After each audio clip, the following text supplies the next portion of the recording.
পার্টির এবারে যে প্রাইমারি মেম্বারশিপ হয়েছে, এবারে একেবারে অদ্ভুত ভাবে প্রত্যেকের কনসেন্ট নিয়ে, তার ছবি নিয়ে তাদের ইলেকট্রনিক সিস্টেমে ফর্ম ফিল আপ করে তাকে মেম্বার করা হয়েছে। প্রায় 50 লক্ষ পশ্চিমবঙ্গের প্রাপ্তবয়স্ক জনগণ এবারে ভারতীয় জনতা পার্টির 27 অক্টোবর থেকে শুরু হওয়া সংগঠনের মহাপর্বে তারা প্রাইমারি মেম্বার হিসেবে নাম নথিভুক্ত করেছেন। প্রায় 50,000-এর কাছাকাছি অ্যাক্টিভ মেম্বার হয়েছে, যেটা ভারতীয় জনতা পার্টিকে সমৃদ্ধ করবে। আমি ডক্টর সুকান্ত মজুমদারের সঙ্গে একমত।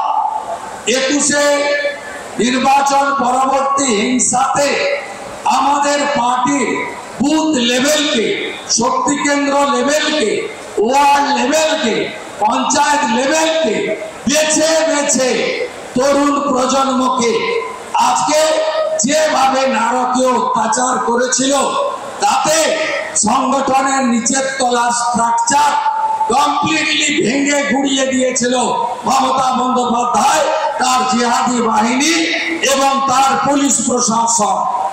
1 লক্ষ যুবক তারা বিজেপি করার জন্য ঘর ছাড়া হয়েছিলেন।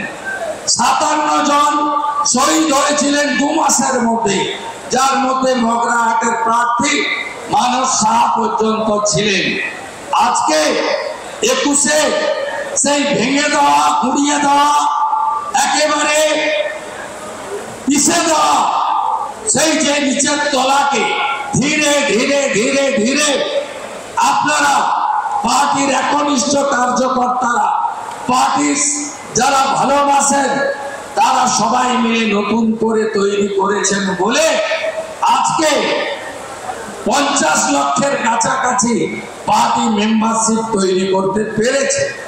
আমাদের এখনো লক্ষ্য পূরণ হয়নি।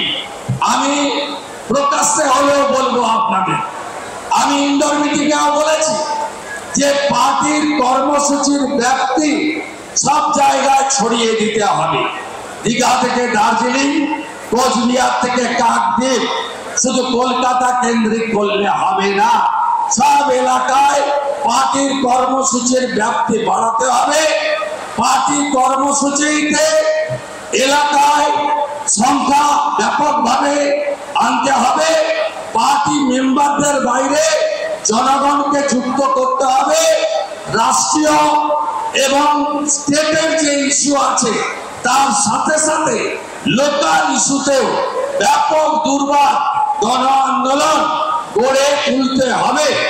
11,000 নির্বাচিত পঞ্চায়েত, তাদের সঙ্গেও পার্টির নিবিড় সংগঠন গড়ে তুলে একসঙ্গে এই তোষণ, দুর্নীতি, পরিবারবাদী পার্টিকে উপড়ে ফেলার জন্য আমাদেরকে আরো সংঘবদ্ধভাবে কাজ করতে হবে।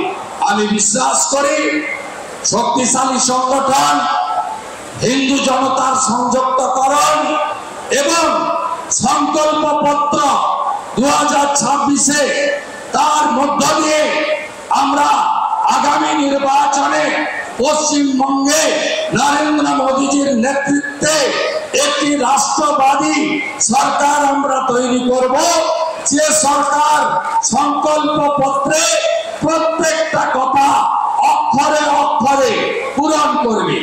কারণ বিজেপি গোটা ভারতবর্ষে ইতিমধ্যে ছত্তিশগড়, মধ্যপ্রদেশ, রাজস্থান, মহারাষ্ট্র, হরিয়ানা এবং দিল্লি সহ যতগুলো রাজ্যে 1 বছরের মধ্যে ভোট হয়েছে, সেখানে ভারতীয় জনতা পার্টি তার সংকল্পপত্রে যা যা বলেছিল তা অক্ষরে অক্ষরে পালন করেছে।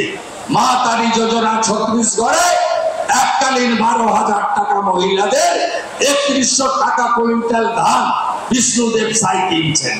মোহন মাঝি সুভদ্রা যোজনা চালু করেছেন। রেখা গুপ্তাজি 10 লক্ষ টাকার আয়ুষ্মান ভারত এবং 2,500 টাকা মহিলাদের স্বনির্ভরের জন্য চালু করেছেন। হরিয়ানাতে 500 টাকার গ্যাস 2100 টাকা মায়েদের জন্য আমাদের হরিয়ানার মুখ্যমন্ত্রী চালু করেছেন। রাজস্থানের মুখ্যমন্ত্রী 500 টাকার গ্যাস সরকারি বাসে মহিলাদের ফ্রি সহ তিনি সেখানে একইভাবে আজকে বিজেপি সংকল্প পত্র পূরণ করেছে। তাই শক্তিশালী সংগঠন হিন্দু জনতার সংযুক্তিকরণ এবং সংকল্প পত্র নিয়ে আমরা নামবো, আমরা জিতবো। কত ভোটের দরকার আছে? 4 থেকে 5% ভোটের দরকার আছে। গত লোকসভা ভোটে 68% হিন্দু ভোট দিতে গেছে। আপনারা এখন থেকে বুথকে শক্তিশালী করুন, সম্পর্ক তৈরি করুন, ভোটারদের সঙ্গে নিবিড় সম্পর্ক করুন। 80% হিন্দু যদি ভোট দিতে বেরোয় এই রাজ্যে 26-এ এই যে জানি হিন্দু অত্যাচারী মুসলিম লীগ সরকার আছে, পিসি ভাইপোর চোরেদের সরকার আছে, এই সরকারকে উপড়ে ফেলে দেওয়ার কাজ ভারতীয় জনতা পার্টি করবে। সাবধান থাকতে হবে সিপিএম থেকে। মিছিলে বলে ধর্ম নিরপেক্ষতা জিন্দাবাদ, মুসলমানদের মিছিলে হটায় আর ভোট কাটে হিন্দুদের। গত লোকসভাতে 12টা সিট বিজেপির ক্ষতি করেছে এই মাকুরা, যারা টুকরে টুকরে গ্যাং বলে, কাশ্মীর মাঙ্গে আজাদি বলে, অপারেশন সিঁদুরের বিরোধিতা করে, পাকিস্তানে জল বন্ধ কেন, মোদিজি জবাব দাও, এই কথা বলে। এদের থেকেও আমাদের সতর্ক থাকতে হবে। 1 আগস্ট থেকে সম্ভবত ভোটার লিস্টের থরো রিভিশন কাজ হবে। আপনাদের ইলেকশন কমিশন তো চেষ্টা করছে। আপনি যদি উদ্যোগ না নেন, আপনি যদি বিএলওর কাছে না পৌঁছান, আপনি যদি নিজের বুথকে, নিজের শক্তি কেন্দ্রকে, নিজের পৌর ওয়ার্ডকে একেবারে রোহিঙ্গা মুক্ত ভোটার লিস্ট বানাতে না পারেন, লড়বেন কি করে? ইলেকশন কমিশন আশা করি তারা যেভাবে সংস্কারের পথে এগোচ্ছে, এই বাংলায় বিগত দিনে যা হয়েছে আগামী দিনে সেটা আমরা হবে না আশা করব। আমাদের কাজটাও সুন্দর করে গুছিয়ে করতে হবে। সর্বত্র ঘৃণা তৈরি হয়েছে এই সরকারের উপরে।